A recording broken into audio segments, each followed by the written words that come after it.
Bonjour, bonsoir, mes chers téléspectatrices, téléspectateurs d'Ashlife TV. Comment allez-vous? Alors, j'espère que vous avez passé une agréable journée.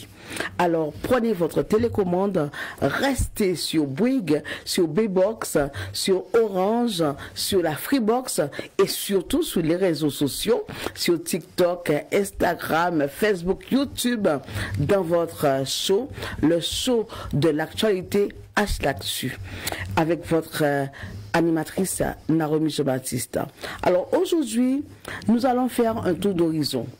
Nous allons partir dans la commune de Petit-Goâve, qui est le département de l'Ouest, dans l'arrondissement de l'Hérault-Ganes. Et aussi, nous allons faire un petit tour aussi en France, dans le sud de la France, plus précisément à Narbonne. Alors vous me dites, vous allez dire pourquoi que je vais à Petit-Goâve, ensuite je retourne en France, que je vais à Narbonne. C'est parce que aujourd'hui nous avons un invité très spécial. C'est un invité, voilà, et qui vit entre Haïti, plus précisément Petit-Goâve, et aussi à Narbonne. Alors, c'est un amoureux d'Haïti.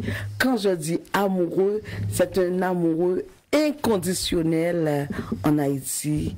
Alors, il se nomme Georges André Lacombe, que nous saluons immédiatement dans le show de l'actualité H-L'actu. Bonsoir Georges. Bonsoir Naomi. Alors, bienvenue sur H-Life TV. Merci beaucoup de m'accueillir. D'accord, alors j'espère que tu n'es pas trop stressé, parce que là, nous sommes en famille. C'est Petit-Goâve, c'est Narbonne, et puis voilà, nous sommes ici tranquillement. Bienvenue à la maison. Merci tout le monde. Merci de m'accueillir dans votre studio, de pouvoir faire connaissance et de raconter peut-être une partie de ma vie. Voilà que nous sommes là pour ça, et Georges. Alors, avant vraiment d'entrer dans le vif du sujet, est-ce que tu peux, Georges, te présenter pour les téléspectateurs, téléspectatrices d'H-L'actu TV? Oui, alors je suis Georges André Lacombe. Je vis à Narbonne, dans le sud de la France, plus précisément du côté de la frontière espagnole. Je suis natif de la France, d'accord, mais enfin avec des origines espagnoles. J'ai été conçu en Afrique du Nord. Et aujourd'hui, en France, je suis entrepreneur. Je travaille dans les énergies renouvelables. Tout ce qui est panneaux solaires, production d'énergie par les panneaux solaires, tout ce qui est climatisation et autres, chauffage. Et j'ai deux grandes filles avec deux petits-enfants. Wow. Très belle famille alors. Alors, on sait que Georges, tu es vraiment un amoureux inconditionnel, voilà, et d'Haïti. Alors, est-ce que tu peux nous raconter comment s'est passée ta première rencontre avec un Haïtien et ensuite avec Haïti? Ma première rencontre s'est faite en 2013. En 2013, je suis venu pour donner un coup de main pour le montage, la conception d'une installation de panneaux solaires chez les Sœurs de la Charité, qui disposent d'un dispensaire où l'on peut faire la médecine gratuite pour les plus... Là, il s'agit en Haïti directement? Oui, en Haïti directement. D'accord. Alors, ta rencontre avec un Haïtien en France. Après, on va passer par Haïti. Ok, bon, alors ma rencontre avec un Haïtien en France, c'était suite à mon voyage en 2013. Je n'avais pas eu la possibilité de visiter Haïti. Frustration totale en me disant, j'ai fait 9000 km, j'ai pas vu quoi que ce soit d'Haïti. Mais pourquoi cela? La raison était que les Sœurs de la Charité ne voulaient pas que l'on sorte à cause de l'insécurité sur Port-au-Prince. Tout simplement. Et lors du retour, je me suis rapproché donc avec la communauté haïtienne de France dans l'avion de retour, et où j'ai pu lier, faire connaissance et échanger donc des numéros de téléphone pour organiser un voyage sur l'année d'après. Un voyage initiatique, un voyage de découverte sur Haïti. Sur Haïti, d'accord. Et voilà, et ta première rencontre même, voilà, avec Haïti même, ça s'est passé comment? Ma première rencontre avec Haïti. Alors, pour dire la vérité, je me suis retrouvé à mon enfance avec mes grands-parents. J'avais la même sensation. C'est-à-dire que je me suis retrouvé dans un pays où on n'avait plus cet aspect matériel et où je retrouvais le fait de pouvoir se baigner avec un beau kit et un mso. Le fait de prendre du plaisir sur des choses simples. Pour moi, c'était vraiment déjà la première chose, la première découverte. De me retrouver à mon enfance en disant ah, mais c'est ça que j'aimais, c'est ce qui est bien. Et ensuite donc c'est la visite du pays. Alors, il y a des choses qui sont pas trop explicables, mais pour moi j'ai subi un choc en étant sur Haïti. Parce qu'il y a une énergie extraordinaire qui ressort de cette terre et qui m'a imprégné complètement. Et là... Quelle est cette énergie? Alors, si je parle d'énergie, l'énergie, en fait, pour moi, c'est l'énergie de la terre. Je suis très sensible à toutes ces choses-là. Et c'est comme si c'est comme si je ressentais que c'était là qu'il fallait que je fasse quelque chose. Il fallait que je m'arrête là. Je suis en dernier parcours, je dirais, de toute mon activité, etc. Et c'est là que c'est comme si on m'a dit, Georges, c'est ici qu'il faut que tu te poses. C'est ici qu'il faut que tu fasses quelque chose. C'est exactement ce qui s'est passé. Bon, c'est difficile à expliquer. Bon, mais... on peut arriver à comprendre ça, voilà. Je ne sais pas si je suis suffisamment clair. Non, j'espère que les téléspectateurs, les téléspectatrices d'HF TV, voilà, ont compris, voilà, ce que tu as voulu, voilà, dire, le message que tu as voulu faire passer. C'est l'esprit d'Haïti qui m'a pris.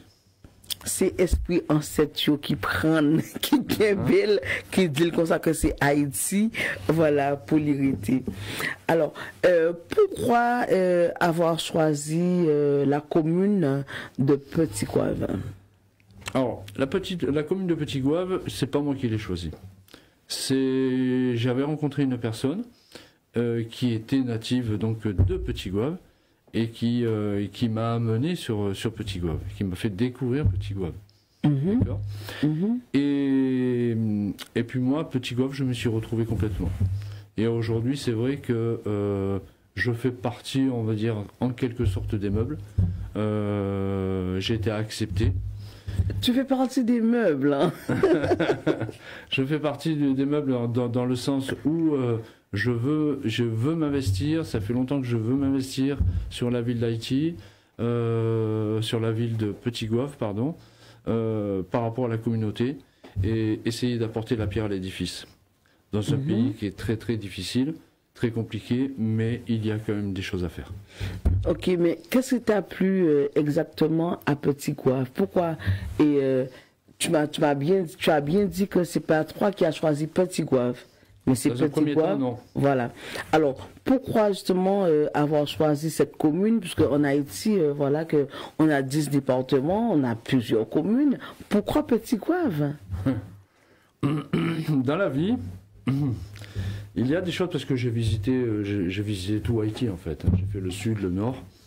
Et chaque fois, je suis toujours revenu sur Petit Goâve. La raison, je peux pas vraiment l'expliquer en fait. Je suis bien dans cette ville. Je sais que c'est là qu'il faut que je pose mes valises. que j'ai posé mes valises.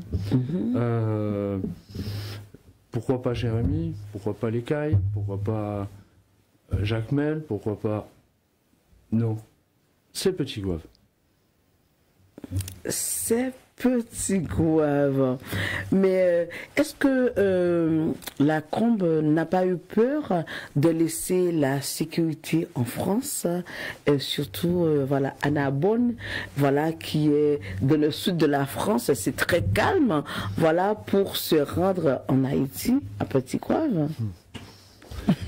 On dit, quoi, haïtien, oui. Non, alors, peur, aucune peur. Aucune peur, par contre, la grande différence, c'est que, quoi dire? En France, c'est comme si je suis arrivé au bout des choses. J'ai plus rien à faire. On va dire ça comme ça. Alors que sur Haïti, en fait, on est sur des cultures différentes. Qui, moi, c'est une culture, la culture haïtienne m'attire énormément. Je colle à cette culture, en fait. Dans mon état d'esprit, je colle complètement à la culture haïtienne. C'est un pays qui est libre par rapport à la France. C'est un pays d'aventure. Il y a tout à faire. On a énormément de choses à faire. Et puis, on a un peuple qui n'est pas belligérant, et qui au contraire est très accueillant. Donc je peux pas. Pourquoi pas? Mais est-ce que la famille justement de la Combe a accepté ce choix? Ta famille, voilà, et à Narbonne. Oui, bah alors à ce niveau-là, ma famille, avec ma famille, moi personnellement, je n'ai pas de problème. Du fait qu'ils partent du principe que je dois me réaliser. En fait, dans la vie, dans notre philosophie, c'est on doit réaliser ce que l'on ressent. On doit aller au bout des choses. C'est pas s'arrêter en cours de route parce qu'on a tous quelque chose à faire. Le problème, c'est que la plupart des gens ont beaucoup de craintes et beaucoup de peur. C'est ce qui va les empêcher de pouvoir se surpasser, se dépasser. Voilà. Moi, je suis quelqu'un qui, à ce niveau-là, je vais gérer les choses. C'est la raison pour laquelle, bon, je vais vivre en Haïti, mais je vais quand même retourner en France par rapport à mes proches. Mais mon objectif, il est sur Haïti. Ton objectif, c'est sur Haïti. Mais comment s'est passé ton arrivée à Petit Gouave? Te souviens-tu? Mon arrivée à Petit Gouave. Mon arrivée à Petit Gouave, en fait, j'étais avec une petite Gouavienne, on va dire, qui a toute sa famille installée. Attends, tu étais avec elle comment? Donne-nous plus de détails. J'étais pas marié. Non. Alors, c'était ta petite amie. C'était ma petite amie. D'accord, voilà. que tu as rencontrée où? Dans en l'avion. France? Ah, dans l'avion? Dans l'avion au retour. Oh, mais c'est très excitant ça. Dans l'avion au retour de Port-au-Prince, sur la France. Ok. On s'était rencontrés là comme ça. Et dans un premier temps, bon, on était juste amis. Connaissance. Et puis voilà, bon après, bon ben c'était ma petite amie, ouais, tout à fait. Et ma première arrivée donc sur Petit Gouave, bon, ben, a été assez facile du fait qu'il y avait toute sa famille, ses amis, et puis comme ça, ben, petit à petit, je me suis après intégré gentiment dans la société, je dirais, de Petit Gouave. D'accord. Et alors, comment que les habitants de Petit Gouave, justement, t'acceptent, voilà, en tant qu'Européens, voilà, qui laissent l'Europe pour venir à Petit Gouave? Ah ben, alors, mon principe, il est qu'à partir du moment où je vais, moi, en Haïti, c'est à moi de m'intégrer et de m'adapter. D'accord ? Pour moi, ce n'est pas un effort, ce n'est pas un gros effort, du fait que ça se fait naturellement. Je suis suffisamment humaniste, je dirais, pour pouvoir me rapprocher et me mélanger avec toutes les personnes et toutes les couches de la société. Je suis quelqu'un de curieux dans la vie, donc je me suis intégré complètement dans la culture haïtienne, notamment dans tout ce qui est Moi, pour moi, c'est parce que c'est une religion, la religion du vaudou, par exemple. Après, on allait en venir, justement. Oui, continue. Et voilà. Donc, au contraire, moi, ça me fait plaisir d'aller au-devant des gens, de me mettre à leur niveau. Et à partir de là, on a le retour automatique, je dirais, de la population. À ce jour, moi, je peux me balader tout seul dans la ville. Je me balade dans la ville, je vais à droite, à gauche, où je veux, tout seul. J'ai aucun problème avec ça. Voilà, tu n'as aucun problème avec ça. Alors, comment tu as fait pour t'adapter justement à la langue du pays, tout en sachant que voilà que nous avons deux langues, c'est le français et le créole. Passons au créole haïtien. Créole haïtien. Oui. Alors, je suis personnellement, je suis un gros feignant. Est-ce qu'au cas de la créole haïtien et Georges? Moi, pas parler créole, parce que moi, gros feignant. Mais je suis en train. En fait, j'ai organisé dès mon retour au pays à partir de mi-novembre, justement à l'université SIGA, je dois intégrer un groupe pour apprendre correctement le créole. Alors quand je dis correctement, ça veut dire que aujourd'hui, je peux un peu l'écrire, je peux le lire, d'accord, je le comprends. Mais le parler, c'est plus, je dirais que c'est moi qui veux pas me jeter à l'eau. D'accord, alors pour quelle raison? Parce que on trouvait moun à Petit Goâve, voilà, qui parlait français.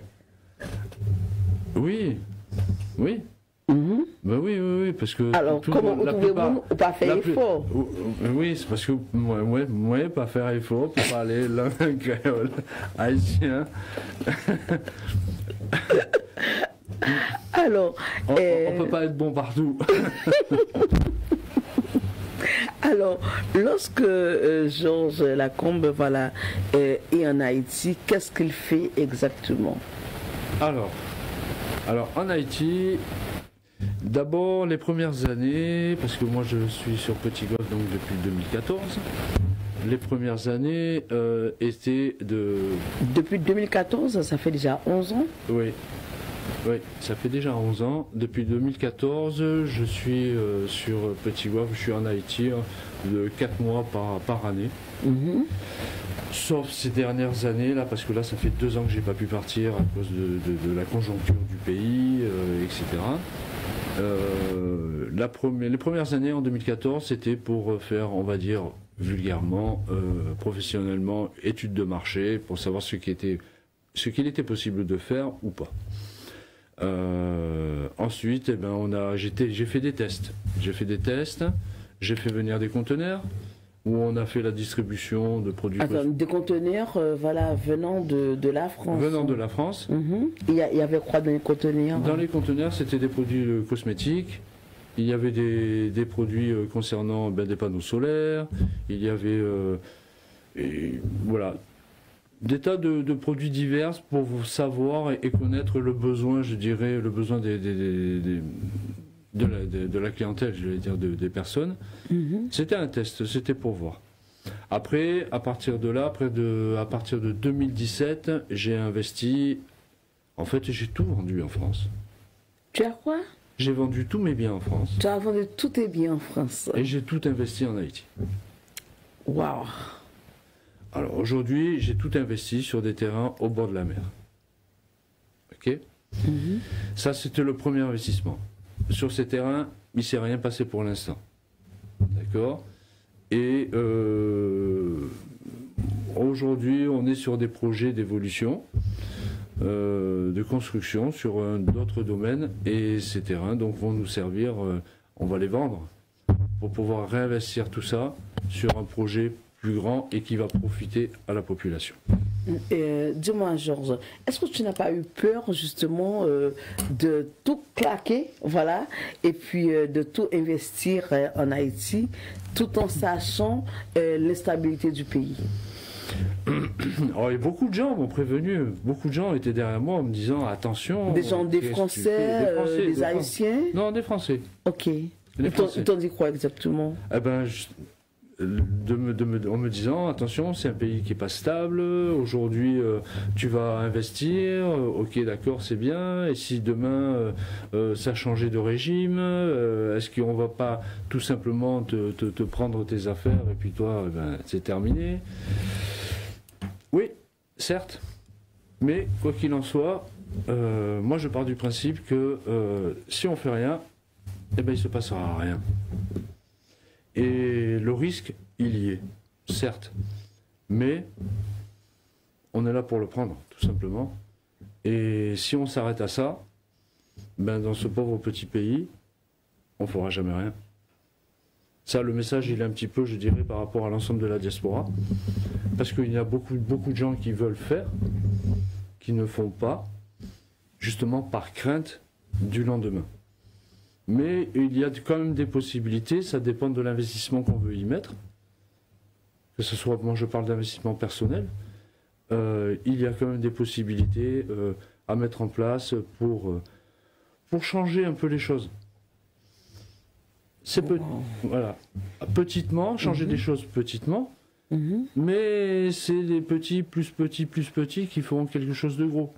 Mais par contre, il faut le faire de façon indépendante. Et ne pas être lié ni avec l'État, ni avec quoi que ce soit comme organisation. Ça, c'est mon avis personnel. Wow. Alors, c'est un message très fort de Georges-André Lacombe, hein, voilà, qui est français, voilà, qui nous vient du sud de la France, plus précisément de Narbonne. Alors, si on ne fait rien, alors rien ne va pas se changer en quelque chose, voilà, de positif. Alors, Georges, qu'est-ce qui te plaît plus dans la culture, dans les traditions, voilà, et haïtiennes?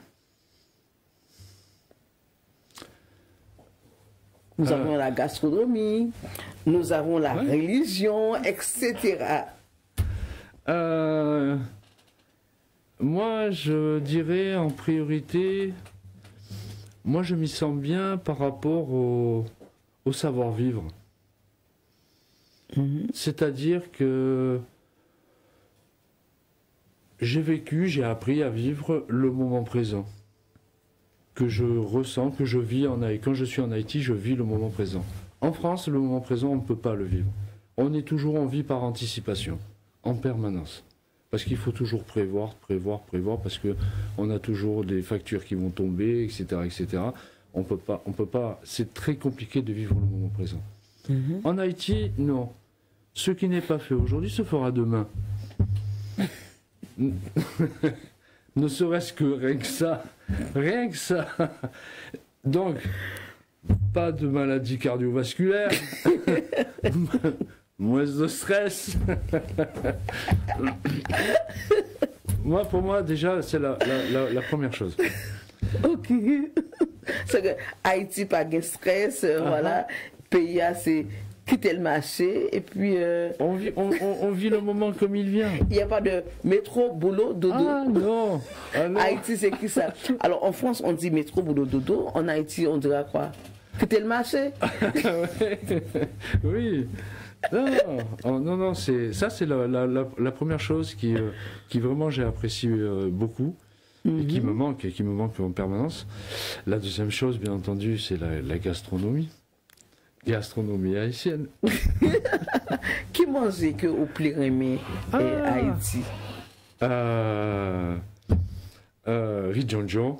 Riz-Djon-Djon, sauce pois. Légumes. Et au pareil, mais banane pesée? Ah si, griot, banane pesée, maïs mouli. Maïs moulin. Lalo. Toute bagaille. Tout est bon. Tout est bon en Haïti, ça c'est sûr. Moi, j'aime tout. Je suis pas difficile. Bon bouillon. Et soupe indépendance là, au remène aussi. Ah, Soubjoumou, voilà. Alors, quelle a été ta plus grande difficulté en Haïti? Plus grande difficulté en Haïti? Ah. C'est la plus grande difficulté en Haïti. Je dirais que... Ah, il me semble qu'il y a beaucoup. Non? Non, mais j'essaie de trouver l'essentiel en fait. La raison essentielle, je dirais, c'est difficile de faire confiance aux personnes. C'est compliqué de faire confiance aux personnes.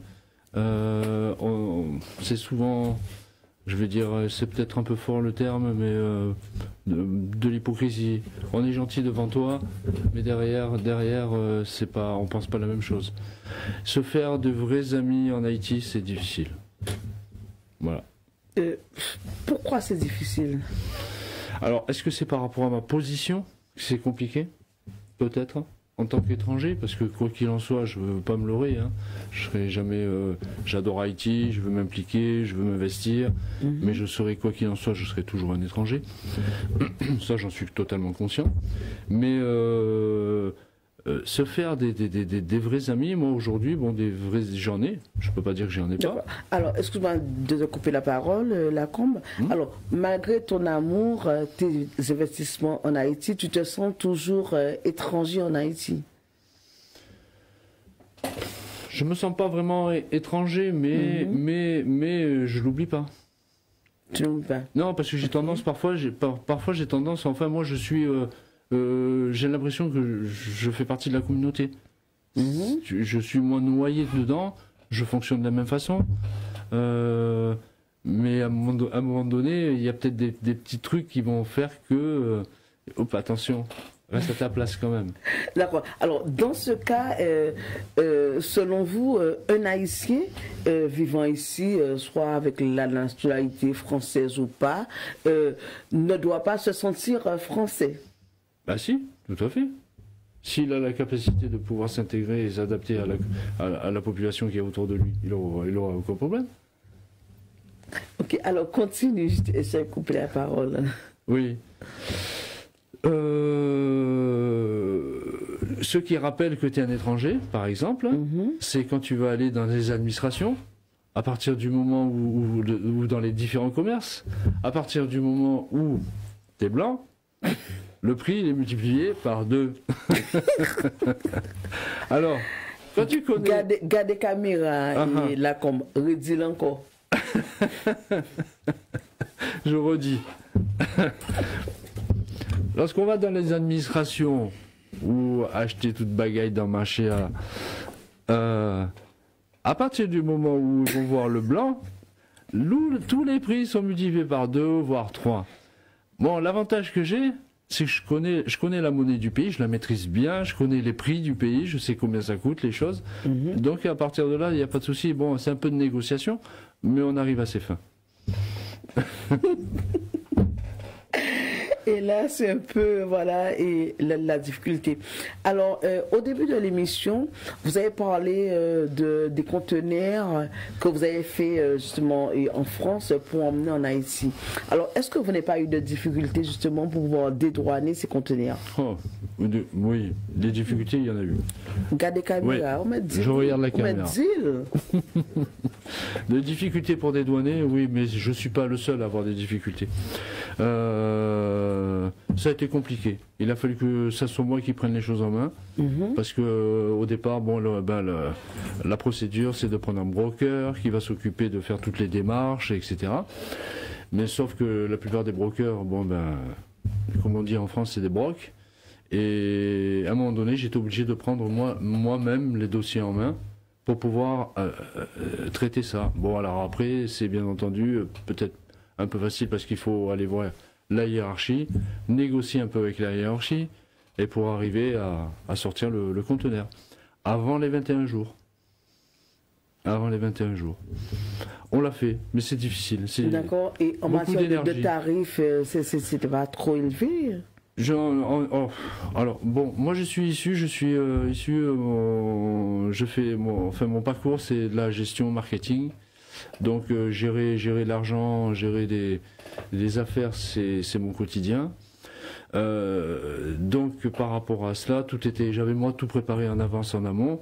C'est vrai que les frais de dédouanement qu'on m'avait présentés étaient exorbitants, sauf que moi je suis venu avec les factures d'achat qui ont permis de rabaisser, je dirais, la totalité, et on a payé le bon prix, on a payé le juste prix. Juste le prix. Alors, Voilà. chers téléspectateurs d'HLAF TV, n'oubliez pas que vous êtes dans le show H-L'actu, le show de l'actualité. Alors, aujourd'hui, nous recevons monsieur Georges-André Lacombe. Alors, il nous vient du sud de la France, plus précisément de Narbonne, mais il vit également à Petit-Goâve, en Haïti. Petit-Goâve, qui est un département dans l'arrondissement de Léogane. Alors maintenant, Lacombe, on va parler un petit peu de la vie familiale. Alors, est-ce que Lacombe... Ah, mais pourquoi tu sautes de caractère, tu étais bien souriant, et je parle de vie familiale et ça change. Alors, est-ce que Lacombe a une vie familiale en Haïti ou en France? Alors, ma vie familiale en France, si je dois faire mon cursus, je suis divorcé avec 2 grandes filles et 2 petits-enfants. J'ai encore ma maman, j'ai une sœur, et toute la famille vit dans le sud de la France. Voilà. En Haïti, j'ai une petite amie en Haïti, mais pour l'instant, rien de sérieux. Ok. Ok. Pas d'enfant avec elle? Non, j'ai aucun enfant en Haïti. Ou pas là, son petit haïtien, son petit métis Haïti? Pas pour l'instant. Pas pour l'instant. C'est pour ça que je dis, bon, pour l'instant, je suis pas fixé. Ok. Voilà, je suis pas fixé. Mais ma vie sentimentale, c'est sûr qu'elle est en Haïti. Elle sera en Haïti, mais pas en France. Pas en France. Pas en France.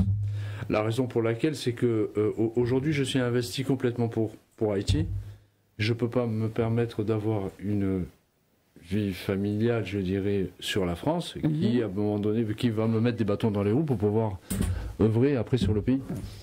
D'accord. Alors, ça veut dire que tu ne penses pas justement passer ta vie en France? Non. Tu vois plus ta vie en Haïti? Absolument. Ma vie, à partir de l'année prochaine, d'une façon ou d'une autre, c'est 10 mois sur Haïti, 4 mois sur la France. D'accord. Et pour l'instant, alors 10 mois en Haïti et 4 mois sur la France. Et pour l'instant, ta vie, elle est comment? Combien de temps que tu passes en France?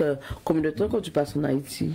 Eh bien, pour l'instant, bon, on va pas parler de ces 2 dernières années parce qu'elles sont relativement exceptionnelles, on va dire. D'accord. Mais ça fait 2 ans que j'ai pas mis les pieds sur Petit-Goâve. Et aujourd'hui, bon, là, je vais partir coûte que coûte. Je pars. À partir du mi-novembre, je vais partir. Il faut absolument que j'y aille, de toute façon, pour préparer les projets, les différents projets. Et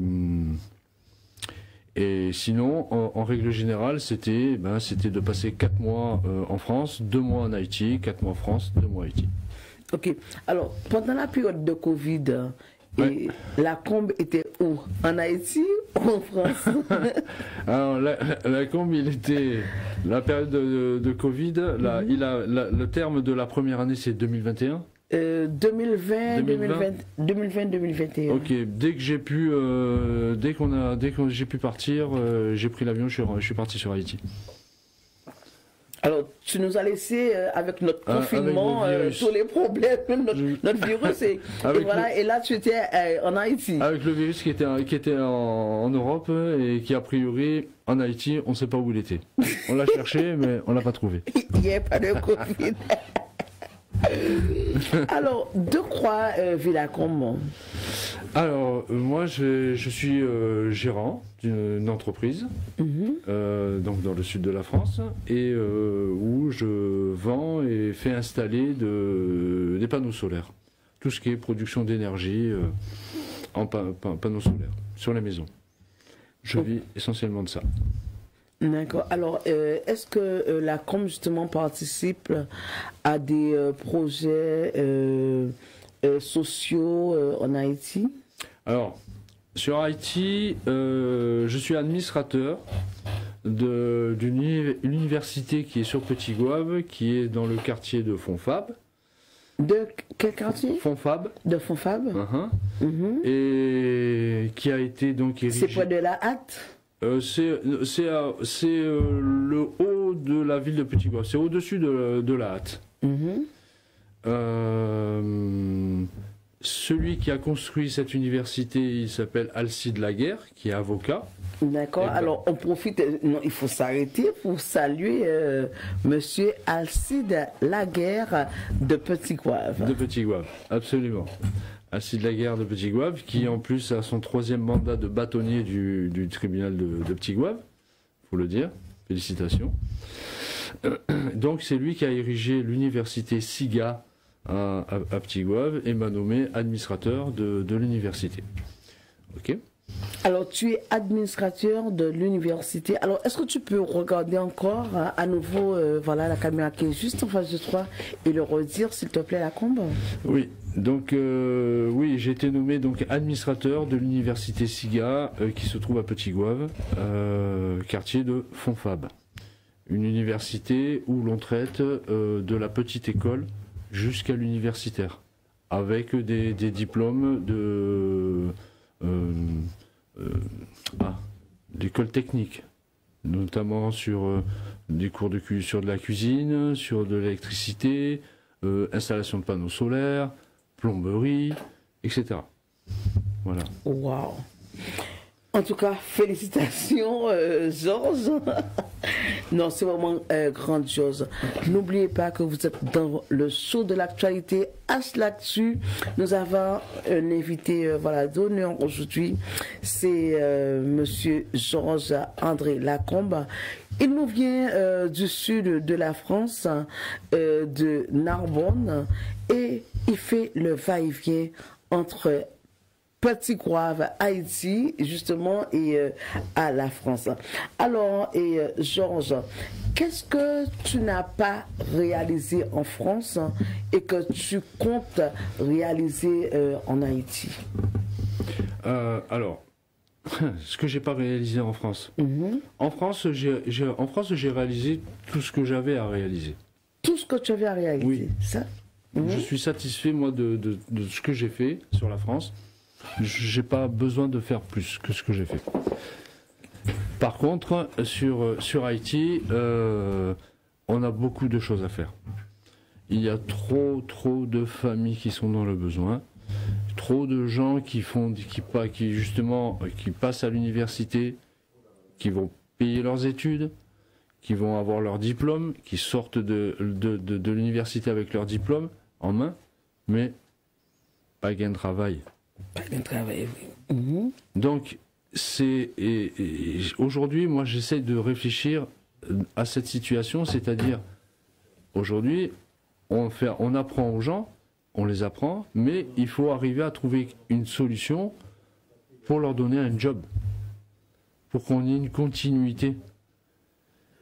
Et donc, moi, je suis en train de travailler sur un projet de ce type-là, mais qui se rapprocherait de l'agriculture. De l'agriculture, c'est très important.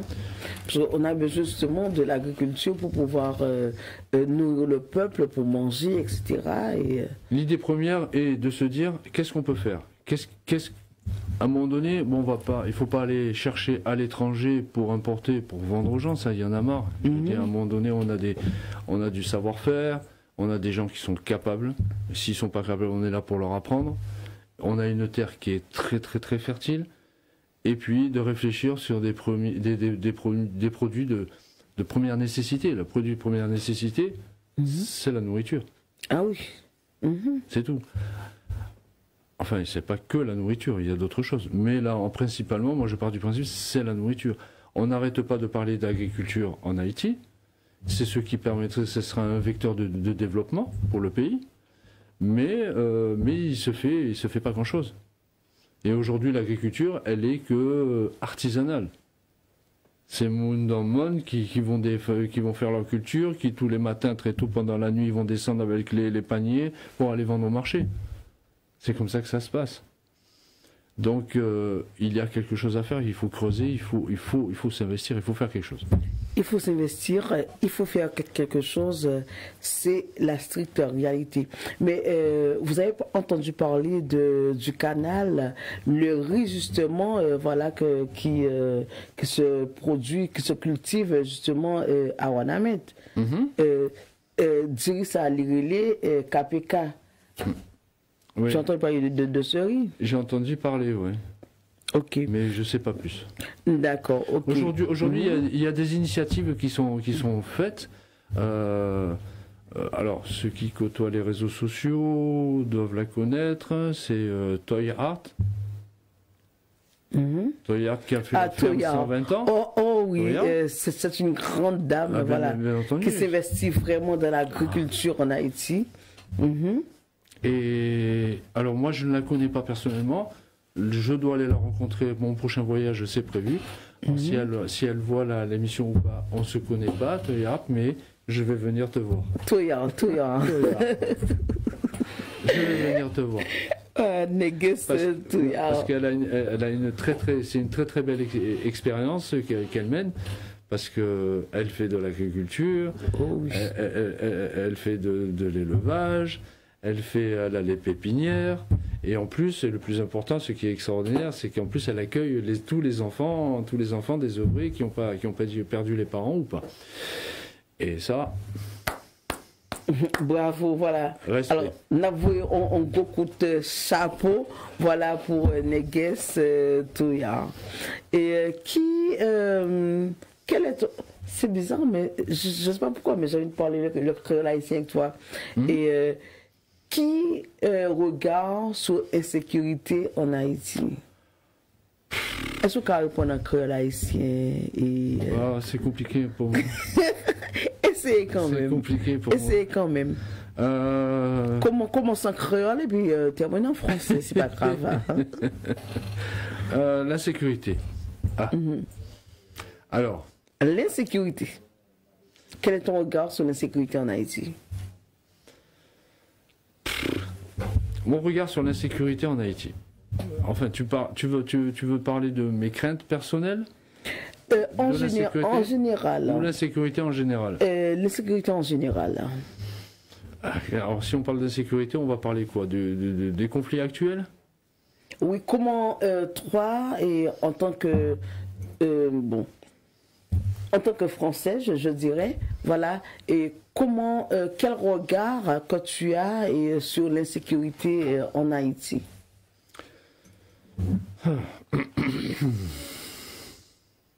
Alors, déjà, d'une part, l'insécurité, vu les conditions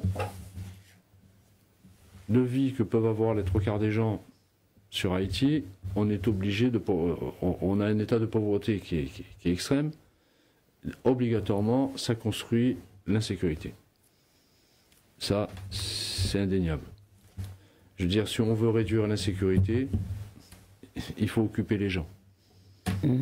En quoi faisant? Enfin, on va pas parler d'activité. En quoi faisant, c'est qu'il faut leur donner du travail. Il faudrait pouvoir leur donner du travail. À partir du moment où on va occuper tout le monde, ben on aura obligatoirement moins d'insécurité. Les gens, s'ils peuvent déjà s'assumer eux-mêmes et travailler pour quelque chose. Aujourd'hui, les gangs ont une facilité extraordinaire de recrutement. On n'a pas besoin ils n'ont pas besoin de donner grand-chose. Déjà, ne serait-ce qu'en donnant une arme à une personne, ils se sentent déjà un super-héros. Donc l'insécurité telle qu'elle est aujourd'hui, bon, elle a toujours été d'une façon ou d'une autre. Aujourd'hui, bon, de parler de ce qui se passe actuellement, c'est un sujet peut-être que j'ai pas trop envie de rentrer dans les détails parce qu'il y a peut-être des oreilles qui qui voudraient pas entendre ce que je vais dire et puis bon, qui pourraient me mettre en porte-à-faux. Mais bon, aujourd'hui en Haïti, la politique est très compliquée, si on peut appeler ça de la politique. Très compliqué, comme tu le dis déjà, et Georges, on ne va pas rentrer dans les détails. Mais comment vois-tu l'avenir de la jeunesse haïtienne en Haïti? Si tu me poses la question de ma vision de la jeunesse haïtienne en Haïti, et moi tout simplement je vais dire que ça doit passer par une révolution, hein, malheureusement. Moi si... On regarde la caméra, ouais. La cambre. Pour moi, je pense que ça doit passer par une révolution. C'est-à-dire que c'est au peuple haïtien de prendre les rênes, de prendre les choses en main. C'est au peuple haïtien de chercher, de trouver son leader. Et quand il y aura un leader, après, il y a d'autres choses qui sont encore plus délicates. Parce qu'après, on va rentrer dans un problème politique et on sait très bien qu'on est plus ou moins chapeauté par les États-Unis. Et sortir de leurs griffes, c'est très compliqué. Ouais, je dirais pas plus. on va s'arrêter là. Alors, si tu n'aurais pas choisi Haïti comme pays d'adoption, quel pays que tu aurais choisi d'autre? Je peux pas dire quel est votre pays. Parce que je peux pas dire qu'il y aurait un autre pays. Parce que les choses se sont faites naturellement, ça n'a pas été calculé. C'est-à-dire que la première fois que je suis venu en Haïti, j'ai été pris par le pays. C'est comme j'ai dit tout à l'heure, c'est l'esprit d'Haïti qui m'a pris. Donc un autre pays, j'en sais rien, je peux pas dire. D'accord. Alors, est-ce qu'on peut dire que tu es un grand amoureux d'Haïti? Ah, moi, Rémé en pile Haïti. Gardez caméra. Moi, Rémé en pile Haïti. Redis encore, la combre. Redis encore. Je dis encore, moi, Rémé en pile Haïti. Moi, je peux pas me passer je peux plus me passer d'Haïti. Le lever le matin, avec le bruit des oiseaux. Mais c'est question ça que nous t'avons posé. Comment commence la journée de la combe en Haïti? La journée, elle se commence par un bon café typica. Ah, ça c'est ma café. Hein. Ok, ensuite. Ensuite, avec un bon jus naturel, spaghetti à ressort, œufs. Ça, c'est pour commencer la journée. Ah, ça, c'est le petit déjeuner. Ça, c'est le petit déjeuner. OK, Alors, on commence par un bon café, ensuite par spaghetti avec arançon et œufs la donne, et ensuite... un bon bain, un bain à l'extérieur sous les bananiers. J'adore ça. Ok, ça veut dire qu'on pas bien en dedans, là, on bien dehors. Oui. Et puis après, on va commencer à organiser un peu la journée. On va télé-relais à droite, à gauche pour prendre les rendez-vous.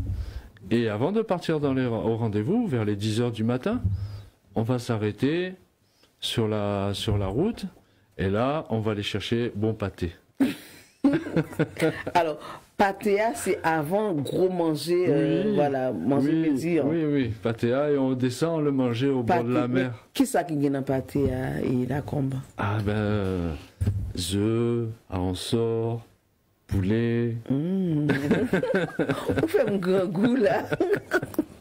On mettait de l'eau dans la bouche, mais la combe. Et aller déguster le patéa au bord de la mer avec une bonne prestige. Ça veut dire que, que plage non est tout près côtoyer. Oui. Oui. Avec un bon bien prestige. Ok. Alors, ça, c'est que le matin, voilà. Et lorsque c'est l'heure du déjeuner, ça se passe comment? Ah ben l'heure du déjeuner, on a toutes les femmes à la maison. Hein. Désolé. En France, c'est moi qui fais la cuisine. En Haïti, non. Elles veulent pas. Elles veulent pas que je mette les mains dedans. Même les jambes. Alors ça me rappelle, c'était ma grand-mère. Ça, tu vois, c'est anecdote. Quand on était petit, les garçons, quand on rentrait dans la cuisine, elle disait toujours les braguettes dehors. Les braguettes dehors, carrément. Alors, est-ce que vous êtes d'accord, voilà, aux gens qui disent que la place de la femme, c'est dans la cuisine? Êtes-vous d'accord? Non, pas du tout, parce que moi, je partage tout. Non, pour moi, la maison, c'est à deux. Si c'est la place de la femme, ok, mais elle ne peut pas faire autre chose à l'extérieur. Elle est obligée de s'occuper de sa maison parce que c'est un travail à part entière. D'accord. Ok, alors, pour qu'on finisse, parce que là, tu t'es arrêté au pâté qu'on achète au bord du chemin. Alors, continue la journée de la combe en Haïti. Oui, après, le retour à la maison. Retour à la maison et pour aller déguster après les bonnes préparations, le bon plat, on va manger vers 14-15 heures. Et là, c'est divers et varié. Tous les jours, ça change. Qu'est-ce qui change? La nourriture, le menu? Oui, la nourriture. Ok. Et le soir, il y a quoi le soir? Non, le soir, on va sortir. On va sortir, on va aller écouter de la musique, on va aller boire des coups. Et puis après, on va aller chercher griot. Aïe, aïe, aïe. Piclise. Ça c'est pour le dîner. Ça, c'est pour le dîner. Alors, question ça vous me posez justement à Georges, sur façon pour montrer nous-mêmes, voilà, qui dans la diaspora, que nous avons une façon de vivre. Et les mêmes qui en Haïti, justement, la savourer tout bon moment, le matin, les préciser nous que les gains jus, les gains café, jus naturel, café, spaghetti carançon, avec œufs, et ensuite le midi, non même pas avant midi, les gains un petit pâté sur le plan, et ensuite les manger plat de résistant, après, un petit piquis bon baiser le soir. Nous gagnons vraiment une belle vie en Haïti, mais malheureusement, je suis partie de la créole, je t'ai oublié. Non, désolé. Non, pas de problème. Pas de problème. Malheureusement, justement, et la situation en Haïti nous empêche de vivre, voilà, ces privilèges en Haïti. Alors, un frère, un ami, un cousin, voilà, qui te demande la combe, justement, je veux vivre, voilà, ta vie, je veux être comme toi, aller vivre en Haïti. Quelle sera ta réaction? Est-ce que tu vas l'encourager ou le dissuader? Ah non, l'encourager. L'encourager s'il a les mêmes, la même vision des choses que moi. Dans le sens que ne te déplace pas pour aller comme dans un pays conquis, mais si tu vas dans ce pays pour t'intégrer et t'adapter. Oh, très bonne réponse. C'est la clé de la réussite pour l'intégration. Sinon, moi, si j'avais pas agi de cette façon, on m'aurait jamais accueilli les bras ouverts. Vérité absolue. Alors, est-ce que tu peux, on arrive à la fin de l'émission, là, comment? Est-ce que tu peux nous parler justement de tes projets, voilà, et pour Haïti et en Haïti? Alors, tu regardes, n'oublie pas de regarder la caméra et dis-nous tout. On t'écoute. Alors, aujourd'hui, bon, projet, je ne vais pas rentrer dans les détails. Tout à l'heure, je disais que donc j'étais administrateur d'une université à Petit-Gouave et je réfléchissais pour savoir un petit peu à la sortie de l'université, les diplômés, qu'est-ce qu'on peut leur proposer. Et aujourd'hui, je prévu de créer une association en France qui va me permettre, en fait, l'objectif de l'association va être de lever des fonds pour pouvoir mener à bien les projets sur Haïti. Ok. Alors les projets, tout à l'heure je disais donc que j'avais déjà investi sur des terrains sur Haïti qui vont être vendus. L'objectif est d'acheter de la terre agricole. De la terre agricole pour pouvoir faire une ferme agricole. Et dans l'université, on va mettre en place des diplômes. Enfin, on va mettre en place de la formation pour des ouvriers agricoles, des agronomes, toutes les personnes dont on a besoin pour pouvoir entretenir et faire fonctionner de l'agriculture. Ok. Objectif, c'est quand tu es comme ça, dès qu'ils vont sortir de l'école, on va pouvoir leur donner un job. Et ensuite, ces gens, une fois qu'ils auront pris de l'expérience, etc., eh bien, on pourra les positionner après sur d'autres niveaux. Et il faut arriver à faire un circuit qui puisse s'alimenter tout seul et circuler. Donc, il y a bien entendu, je ne donne que les grandes lignes, je ne rentre pas dans les détails. Parce qu'après, il y a d'autres choses dont je ne veux pas parler, mais qui se mettront en place pour arriver à coordonner, je dirais, l'ensemble. Voilà. Donc aujourd'hui, si je suis ici aussi, c'est surtout pour ça, pour à un moment donné, j'ai besoin donc d'informations afin de créer cette association, qu'elle soit créée dans les meilleurs termes et façons possibles.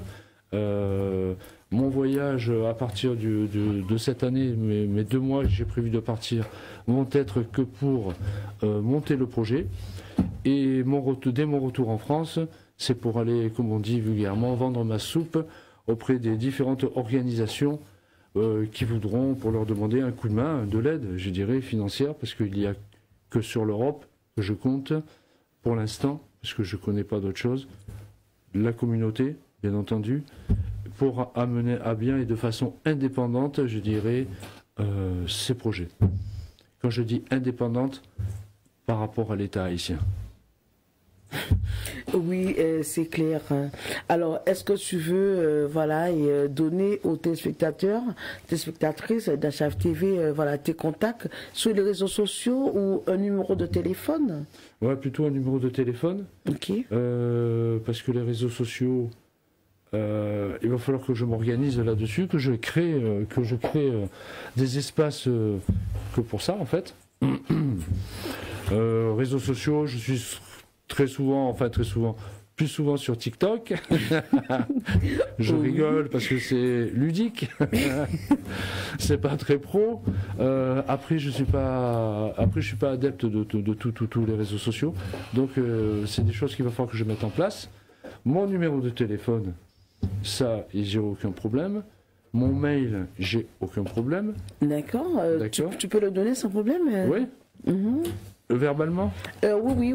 Alors, mon téléphone, c'est 06 64 82 83 16. D'accord. Tu peux reprendre, s'il te plaît? Téléphone 06 64... Non, pardon. 06 42... Ah, tu oublies tout nous dire. C'est pas grave, voilà, on va la technique va faire le nécessaire. Voilà, 06 64 82 83 16. Merci, là, comment. Alors, est-ce que il y a un message que tu veux faire passer auquel que je t'ai pas posé justement cette question? Ah, un message pour qui? Un message, une question que je ne t'ai pas posée, auquel que tu veux faire partager justement aux téléspectateurs d'HF TV. Non, moi j'ai un message à faire passer, c'est plutôt aux gens en Haïti, où il me semble que dans les temps actuels, tout le monde devrait se serrer les coudes, mais c'est pas ce que je vois sur le terrain. Parce que quand je prends les écoles qui, chaque année, et surtout cette année, arrivent à augmenter de 8000 gourdes une année scolaire, moi je ne comprends pas. 8000 gourdes pour une année scolaire? Une augmentation de 8000 gourdes. Punaise. 42 000 gourdes pour une année scolaire, et je parle de une année scolaire pour Timoun. 42 000 gourdes, c'est passé à 50 000 gourdes. Ok? Moi je ne comprends pas. Alors je ne sais pas si on m'entend, mais bon, ça c'est des choses que tu vois, comme moi je vais vivre en Haïti, je vais travailler là-dessus. Alors certes, toutes les écoles sont privées, la plupart, les écoles à un niveau important sont privées, Mais dans les temps actuels, je trouve que c'est pas normal. Parce que tout le monde doit se serrer les coudes. Aujourd'hui, l'inflation qu'on a en Europe, il faut savoir qu'en Haïti, ils l'ont pris de façon plus importante. Alors si en France on a 30% d'inflation, en Haïti c'est 40, voire 50% d'inflation. Avec des gens qui ont un salaire moyen en Haïti, c'est 15 000 gourdes pour un mois. Comment ils peuvent faire? Et rien n'augmente. Au niveau des salaires, ça n'augmente pas, au contraire. Donc voilà, ça c'est des choses... Bon, donc le message que j'aurais à passer, c'est que il faut arrêter de parler, mais il faut avoir des actes. C'est les actes qui comptent, c'est pas le radotage. Wow. Alors j'espère que le message justement va arriver justement aux endroits que ça doit arriver. Ça ne peut pas rester comme ça et que Haïti doit changer, le gouvernement, tout doit changer en Haïti. Et est-ce que tu as des salutations spéciales à faire passer? C'est le moment, la combat. Ah, des salutations. Moi, je vais parler de salutations. Eh ben, David, mes salutations. Il faut dire David B. David B, tu devais être là, tu m'as lâché. T'as lâché Tigouave, c'est pas bon. Okay. Non, salutations à Alcide Laguerre, donc, qui est sur Haïti. Juge Jasmin Valambrin, qui est un ami aussi. Sur Tigouave, bon, je vais faire je vais dire bonjour à tous les Tigouaviens et Gouaviennes.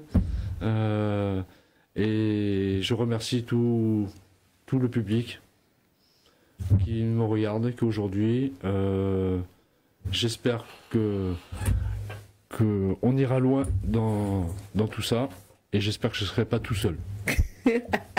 Alors, tu as oublié Djibon?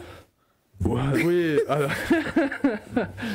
Djibon, bien sûr, salutations à Djibon, salutations à Naomi Jean-Baptiste qui m'a reçu. Merci. Il faut m'aider parce que j'ai pas son nom. Ah oui, notre PDG, voilà, et Fortuné de Tigouave. Voilà, de Tigouave. Et puis Nathalie Fortuné aussi, la PDG de Tigouave aussi. Voilà. Voilà. Ok. Et c'est bon? Oui, c'est bon. Et moi, trop de monde. trop de monde à saluer. Alors moi, je salue Nacha Douarin, voilà, notre chachou, voilà, salutations, et merci encore, chers téléspectatrices, téléspectateurs d'HTV TV, justement d'avoir suivi, voilà, cette émission avec notre cher Georges-André Lacombe, qui est un grand amoureux d'Haïti, et surtout de la ville de Petit-Gouave. Alors, j'espère que vous avez apprécié l'émission. On se donne rendez-vous demain, si Dieu le voudra bien, même heure, même antenne, H-L'actu, le show de l'actualité.